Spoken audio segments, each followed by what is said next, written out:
1 Samuel 2:12. Essa palavra aqui ela vai falar sobre a desobediência dos filhos e a falta de repreensão do pai e a maldição que isso pode trazer.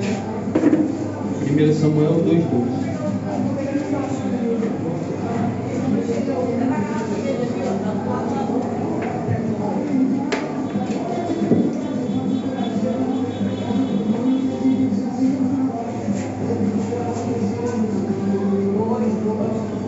Todos mundo acharam?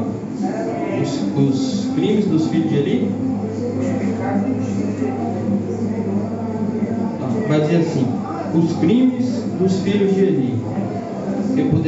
Quem achar pode se colocar de pé em nome de Jesus. Eram, porém, os filhos de Eli, filhos de Belial, não conheciam ao Senhor.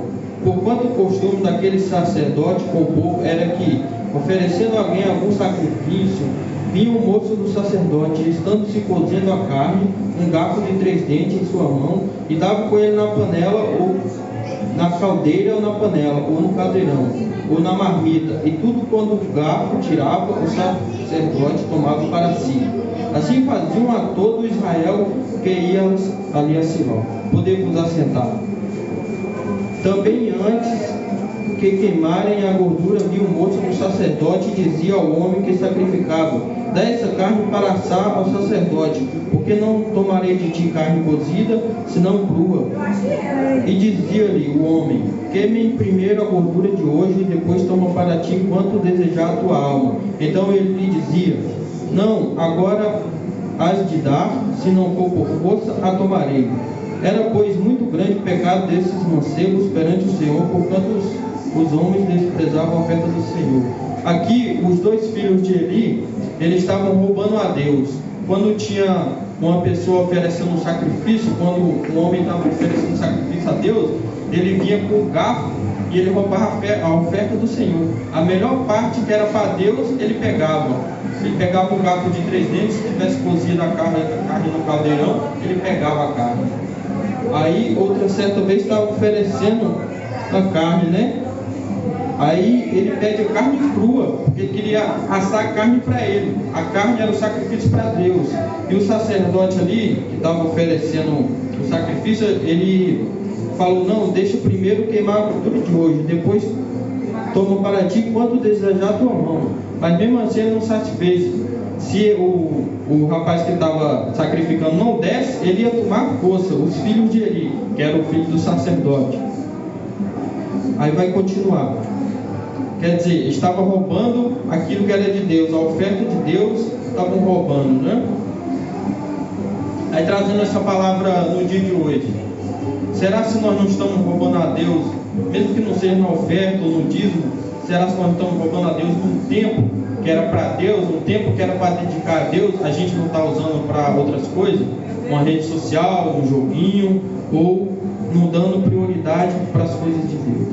Aí vou continuar. Por causa dos pecados do filho de Eli, que a família de Eli toda, a casa do pai dele, antes dele era para ser tudo sacerdote, mas por causa dos pecados dos filhos de Eli e por causa da falta de repreensão de Eli, que era o pai deles, ia trazer uma grande maldição sobre essa família. Aí lá a gente pulou lá para o 27, no capítulo 2 mesmo, 27. Profecia contra a casa de Eli. E veio o homem de Deus a Eli e disse-lhe: assim diz o Senhor: não me manifestei na verdade à casa de teu pai, estando eles ainda no Egito, na casa de Faraó, e eu os escolhi dentre todas as tribos de Israel para sacerdote, para oferecer sobre o meu altar, para acender o incenso, para trazer o hófade perante mim, e dei à casa de teu pai todas as ofertas queimadas dos filhos de Israel. Quer dizer, Deus tinha escolhido toda a casa de Eli para ser sacerdote, mas por causa dos seus filhos e da sua falta de repreensão,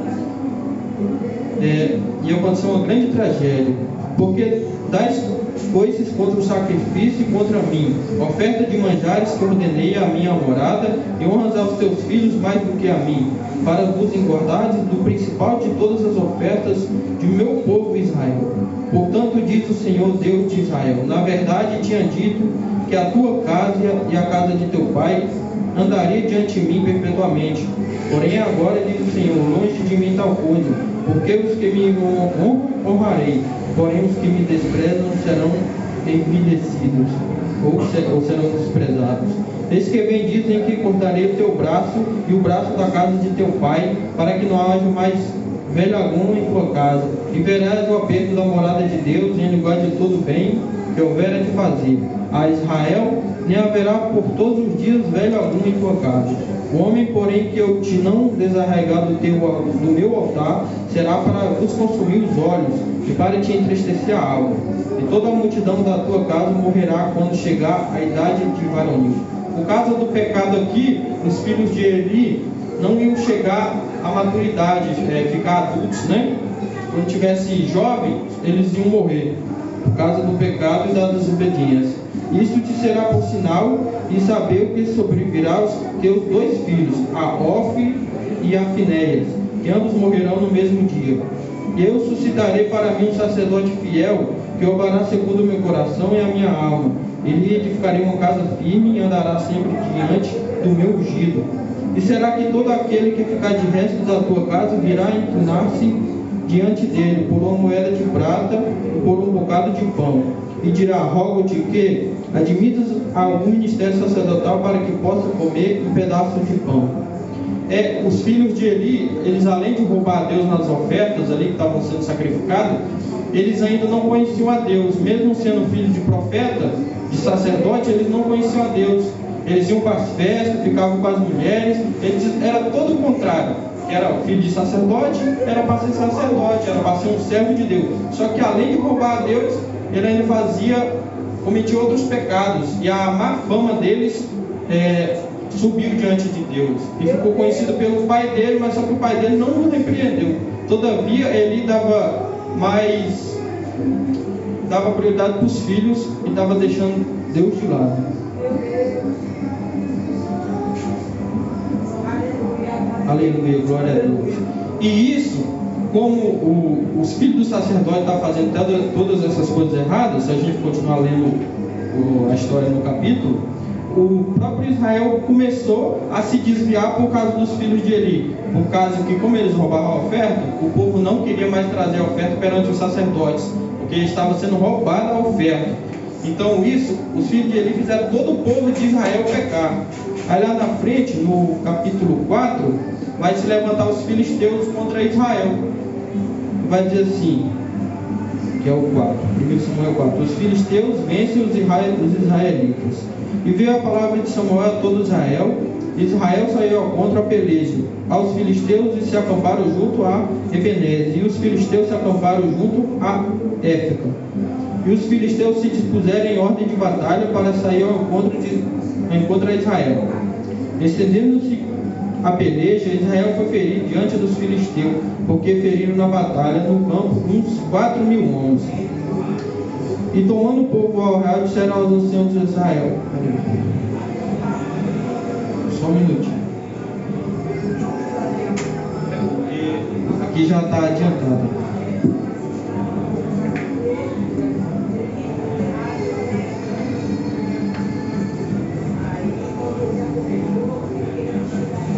Aleluia, glória a Deus. Aleluia. Glória a Deus.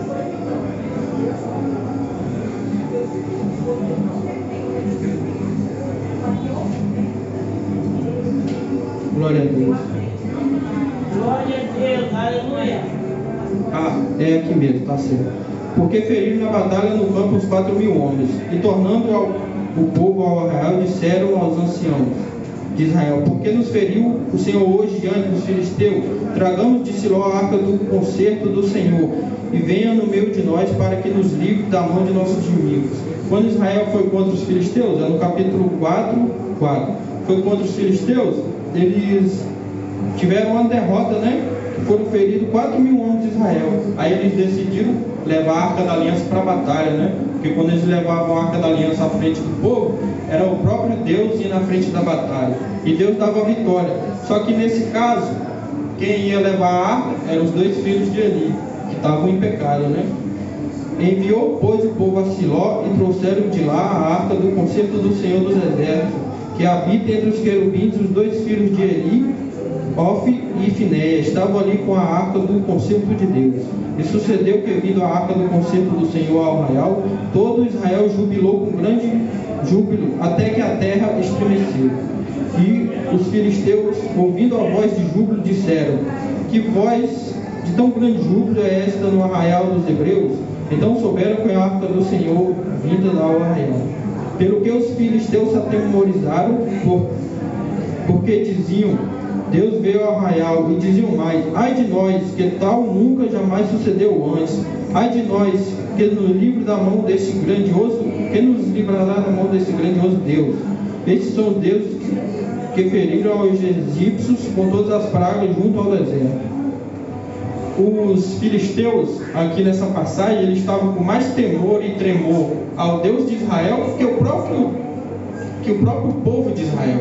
Porque eles diziam: ai de nós, quem nos livrará da mão desses grandiosos deuses? Porque os filisteus, eles ouviram o que Deus fez aos egípcios, as pragas, né? O envio das 10 pragas, e como Deus abriu o mar vermelho. Então eles estavam com mais temor do que o próprio povo de Israel nessa passagem, mais do que os filhos de Eli, os 2 filhos de Eli. Aí continua no 9: esforçai-vos e sede homens, ó filisteus, para que porventura não venham a servir aos hebreus, como eles serviram a vós. Sede, pois, homens, e pelejaram. Então pelejaram os filisteus, Israel foi ferido, e fugiram cada um para a sua tenda. E foi tão grande o estrago que caiu de Israel 30.000 homens de pé.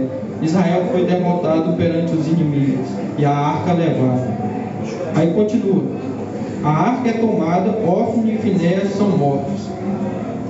E foi tomada a arca de Deus, e os 2 filhos de Eli, Ofni e Finéias, morreram. Então correu da batalha um homem de Benjamim, e chegou no mesmo dia a Siló, e trazia os vestidos rotos e terra sobre a cabeça. E chegando ele, eis que Eli estava sentado sobre a cadeira, vigiando ao pé do caminho, porquanto o seu coração estava tremendo pela arca de Deus. Entrando, pois, aquele homem, anunciou isto à cidade. Toda a cidade gritou. E Eli, ouvindo a voz do grito, disse: que voz de alvoroço é esta? Então chegou aquele homem e grande pressa, e veio e anunciou a Eli. E era Eli da idade de 98 anos, e estavam os seus olhos tão escuros que já não podia ver. E disse aquele homem a Eli: eu sou o que venho da batalha, porque eu fugi hoje da batalha. E disse ele: que coisa sucedeu, filho meu? Então respondeu o que trazia as novas, e disse: Israel fugiu diante dos filisteus, e houve também grande destroço entre o povo. Demais disso, também teus 2 filhos, Ofni e Finéias, morreram, e a arca de Deus é tomada. Finéias e Ofni morreram, e a arca de Deus foi levada. Só que antes disso, Deus já tinha avisado que ia matar os 2, que os 2 filhos de Eli iam ser mortos por causa da sua desobediência. E por causa da falta de repreensão de Eli perante os filhos, ele também ia ter o mesmo final. A morte de Eli e da mulher de Finéias, no 18. E sucedeu que, fazendo ele menção da arca de Deus, Eli caiu da cadeira para trás, da banda da porta, e quebrou-se-lhe o pescoço, e morreu, porquanto o homem era velho e pesado, e tinha ele julgado a Israel 40 anos.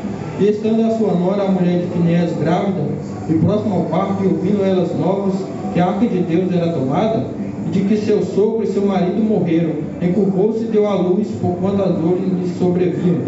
E ao tempo em que iam morrendo, disseram às mulheres que estavam com ela: não temas, pois tivesse um filho. Ela, porém, não respondeu, nem fez caso disso. E chamou o menino Icabo, dizendo: foi-se a glória de Israel, porquanto a arca de Deus foi levada presa, e por causa de seu sogro e de seu marido, e disse: de Israel a glória é levada presa, pois é tomada a arca de Deus. Só que mesmo com a morte dos 2 filhos de Eli e o próprio Eli, Deus ele já estava fazendo um novo plano de salvação. Enquanto os filhos de Eli eram desobedientes e Eli não os repreendia por causa da desobediência, o pequeno Samuel ia crescendo e ele ia falando diante de Deus. Então, mesmo com aleluia, glória a Deus, que oferece o sacrifício, né, o sacerdote, mesmo com o sacerdote que se desviou de Deus, Deus já estava fazendo um plano de salvação. Quer dizer, o Samuel já ia crescendo, o filho de Ana ia crescendo para ser o novo sacerdote, para substituir, para ficar no lugar de Eli. E essa é a palavra, o peso da desobediência dos filhos e a falta de correção. Porque na palavra de Deus vai dizer, os filhos obedecer pai e mãe para que se prolonguem os dias sobre a terra. E eu deixo essa palavra para a meditação da igreja e agradeço a minha oportunidade.